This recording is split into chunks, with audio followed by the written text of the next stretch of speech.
شعبان کی رات میں ہمارے ملکوں میں جو ہمارے عجمی ملک ہیں اس میں وہ کچھ ہو رہا ہے جو نہ میرے نبی نے کیا، نہ صحابہ نے کیا، نہ تابعین نے کیا۔ عجیب و غریب عبادات گھڑ لی ہیں، عجیب و غریب اس کے اعمال بنا لیے ہیں اپنی طرف سے، اور مسجدیں بھری ہوتی ہیں اور روشنیاں لگی ہوتی ہیں اور آتش بازی ہو رہی ہوتی ہے۔ میرے نبی نے اس رات کی فضیلت بتائی، عمل کوئی نہیں بتایا۔ جیسے یہاں کوئی صلاۃ تسبیح کی جماعت کرا رہے ہوتے ہیں، کوئی اجتماعی تہجد پڑھ رہے ہوتے ہیں، کوئی دیگیں چڑھا رہے ہوتے ہیں، کوئی آتش بازی کر رہے ہوتے ہیں، تو وہ اس میں اتنا غلو ہو گیا ہے کہ یہ بھی ٹھیک نہیں۔ اور کچھ علماء نے اس کے رد میں اس کا اتنا انکار کیا ہے کہ اس رات کی کوئی فضیلت ہے ہی نہیں، یہ بھی ٹھیک نہیں۔ اس بیچ کا راستہ، اس رات کی فضیلت میں جتنی احادیث ہیں وہ ضعیف ہیں، لیکن اتنی کثرت سے ہیں کہ ان سب کا مل کر جمع ہو کر کم از کم وہ حسن لغیر ہی تک تو پہنچ جاتی ہیں۔ اور ابن عثیمین رحمۃ اللہ علیہ نے بھی یہ لکھا ہے کہ زیادہ سے زیادہ ان احادیث کے مجموعے سے، چونکہ اگرچہ ضعیف ہیں لیکن کافی زیادہ ہیں، تو وہ حسن لغیر ہی تک پہنچ جاتی ہیں۔ تو حسن لغیر ہی سے کوئی عمل ثابت نہیں ہوتا، عمل ثابت ہوتا ہے صحیح حدیث کے سے۔ ایک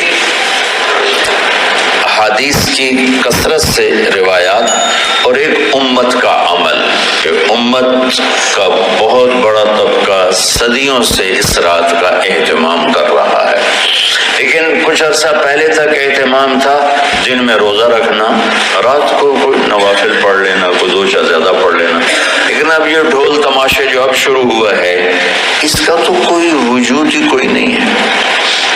تو اس رات کو اللہ تعالیٰ نے مبارک بنایا، اور حدیث پاک میں آتا ہے کہ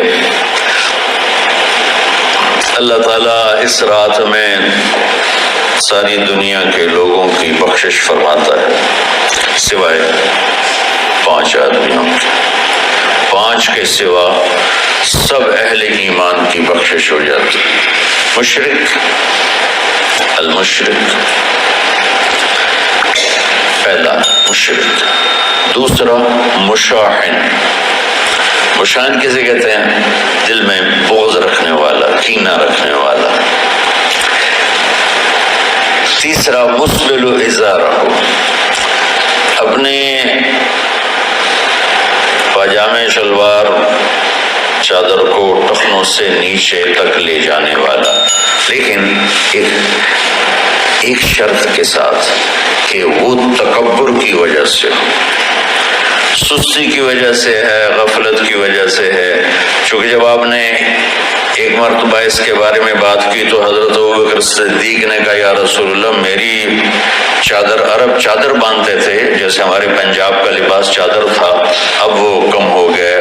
ہماری تو بزرگ عورتیں بھی اور مرد بھی سب چادر باندھتے تھے، شلوار تو کسی کو پتہ ہی نہیں ہوتا تھا ہمارے بچپن میں۔ یہ تو پھر آہستہ آہستہ جب تعلیم آئی تو شلوار دیہاتوں میں بھی اور شہروں میں عام ہو گئی۔ تو اگر وہ اس لیے لٹکا رہا ہے کہ طبیعت میں تکبر ہے، پھر اس وعید کا وہ حقدار ہے۔ اگر ویسے اس کی نیچے جا رہی ہے تو میرا مالک ایسا، وہ تو ہے ہی رحیم و کریم، ہے ہی رحیم و کریم، ہے ہی رحیم و کریم، صرف شلوار نیچے لٹکانے سے وہ اتنی شدید سزا دے۔ اگر اس کے پیچھے تکبر ہے، پھر ہے یہ تکبر نہیں ہے تو انشاءاللہ وہ اس سے محفوظ ہوگا۔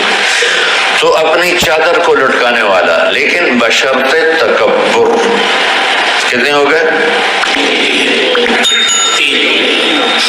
عاق لوالدیہ، ماں باپ کا نافرمان، نافرمان ایسا کہ دکھ دینے والا. چھوٹی موٹی اونچ نیچ تو ہر بچے سے ہو جاتی ہے، نہیں جن نے والدین کو ٹکڑے ٹکڑے کر دیا ہو اور ان کو دکھ دے دے دے دے کے ان کا سینہ چیر دیا ہو، چونکہ آپ کہتے ہیں پرزے پرزے کرنا کسی چیز کی، تو اپنے دکھ دے کر اپنی بدتمیزی کے ساتھ اس نے ماں باپ کا دل زخمی کر دیا ہو، ایک یہ نہیں معاف ہوتا. پانچواں مدمن خمر، مسلسل شراب پینے والا، مستقل جو شراب کا عادی ہو. ان پانچ کو مؤخر کر دیا جاتا ہے. معافی نہیں ہونے کا مطلب یہ نہیں کہ اللہ تعالیٰ کبھی معاف نہیں کرے گا. معافی نہ ہونے کا مطلب یہ ہے کہ یہ پانچ ایسے گناہ ہیں کہ اس کی وجہ سے بخشش رک جاتی ہے. اگر وہ شرک سے نکل آئے، وہ کینہ سے نکل آئے، وہ تکبر سے نکل آئے، وہ والدین کی نافرمانی سے نکل آئے، شراب چھوڑ دے، تو ان کی بھی بخشش ہو جائے. جب کوئی توبہ کرے گا فوراً بخشش ہو جائے گی. نہ 15 شعبان کی ضرورت ہے، نہ لیلۃ القدر کی ضرورت ہے، نہ بیت اللہ جانے کے ساتھ توبہ کی شرط ہے. جہاں بھی وہ بیٹھ کے توبہ کرے گا، جس لمحے میں کرے گا، اسی وقت اس کی توبہ قبول ہوگی اور اللہ اس کے پچھلے سارے گناہوں کو معاف فرما دے گا.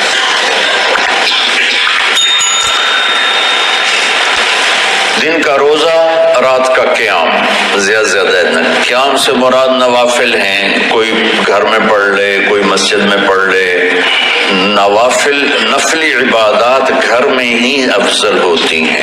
میرے نبی سنتیں ہمیشہ گھر سے پڑھ کے آتے تھے. تہجد اپنے گھر میں پڑھتے تھے، مسجد میں نہیں پڑھتے تھے. سوائے اعتکاف کے آپ اپنے نوافل سنتیں سب گھر میں پڑھتے تھے اور مسجد میں صرف فرض آ کے ادا فرماتے تھے. اور اس کے بعد بیٹھنا ہوتا تھا تو بیٹھ جاتے تھے، اٹھنا ہوتا تھا تو اٹھ جاتے تھے. تو اعتدال اللہ کو ہر چیز میں پسند ہے. دنیا جو مختصر ہے اس میں کیسے پسند نہیں ہوگا؟ آخرت جیسے معاملے میں بھی اللہ ہم سے کہہ رہا ہے اعتدال امتن وسطا. ایسے عیسائیوں کی طرح ترک دنیا بھی نہ کرو، یہودیوں کی طرح دنیا کے پیچھے نہ پڑ جاؤ. ہر رزق کے حلال بھی کماؤ، اپنے بچوں کو بھی دیکھو، اپنے فرائض کو بھی دیکھو جو دنیاوی ہیں، اور اللہ سے بھی اپنا معاملہ ٹھیک کرو اور درست کرو. بعد کے زمانے میں صحابہ کے بعد سے ہی ایک انتہا پسندی امت میں آئی. ساری رات جاگنا. فلاں بزرگ تھے وہ رستے سے اپنے بالوں کو باندھ لیتے تھے کہ نماز پڑھتے پڑھتے جب نیند آئے اور جھٹکا لگے تو رستے سے بندھے ہوئے بالوں سے اس جھٹکے سے تکلیف ہو اور ان کی آنکھ کھل جائے اور پھر نفلوں میں شروع ہو جائے. ایک فلاں بزرگ تھے وہ اپنے آنکھوں میں نمک کا سرما لگاتے تھے تاکہ آنکھیں جل جائیں اور اس میں وہ جلن پیدا ہو جائے اور نیند اڑ جائے. یہ ایسے واقعات بھرے پڑے ہیں. فلاں بزرگ سے انہوں نے 30 سال عشاء کے وضو سے فجر کی نماز ادا کی. یہ اپنی جگہ پہ بزرگی ہے، لیکن یہ بھائیو یہ دین ہم پیش نہیں کر سکتے. فلاں بزرگ سے وہ 30 سال سے ستو کھا رہے تھے کہ روٹی کھانے اور ستو کھانے میں 70 دفعہ سبحان اللہ کا فرق پڑ جاتا ہے. تو روٹی کھائیں تو 70 دفعہ سبحان اللہ کم کہہ سکتے ہیں، اور ستو کھائیں تو 70 دفعہ سبحان اللہ زیادہ کہہ سکتے ہیں. تو لہٰذا ان کا مجھے تو 30 سال ہو گئے، میں تو ستو کھا رہا ہوں، میں تو روٹی نہیں کھا رہا. یہ دین نہیں ہے. یعنی یہ وہ دین نہیں جو ہم انسانیت کو پیش کر سکتے. یہ تو لوگوں کو دوڑانے والی بات ہے. یہ رہبانیت کی شکل ہے. یہ وہ دین نہیں جو ہم لوگوں کو پیش کریں گے تو وہ کہیں گے واہ واہ واہ واہ کیا دین ہے بھائی، قبول کرو.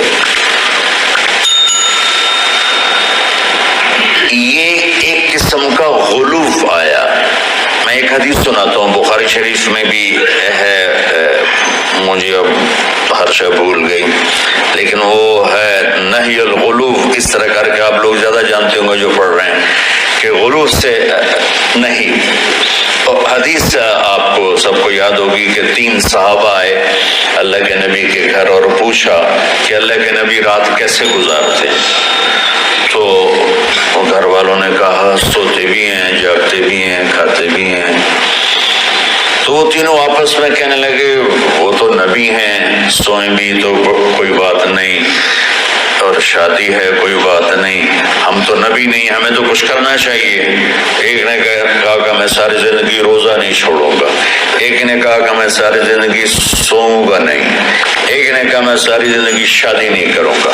تو دیکھنے میں تو واہ واہ کیا بڑی بزرگی ہے بھائی، بڑے بزرگ ہیں۔ ہمارے نبی کو پتہ چلا، آپ نے تینوں کو بلا لیا، کہ تم مجھ سے زیادہ اللہ سے ڈرنے والے ہو، میں تم سے انا اتقاکم یا اخشاکم، الفاظ آپ لوگوں کو زیادہ یاد ہوں گے لیکن مفہوم میں صحیح پیش کر رہا ہوں۔ آپ نے کہا میں تم سے زیادہ اللہ کو جانتا ہوں، تم سے زیادہ اللہ سے ڈرتا ہوں، میں سوتا بھی ہوں، میں کھاتا بھی ہوں، میں روزے بھی رکھتا ہوں، میں چھوڑ بھی دیتا ہوں، میری بیویاں بھی ہیں، میں اپنی بیویوں کے پاس بھی جاتا ہوں۔ تم دین میں غلو سے بچو، پہلے امتوں کو ہلاک کر دیا دین میں غلو۔ دنیا میں غلو یعنی انتہا پسندی، ایکسٹریمسٹ ہونا، دنیا ہو یا دین ہو، دونوں میں اعتدال بچو، اللہ تعالیٰ کو پسند ہے۔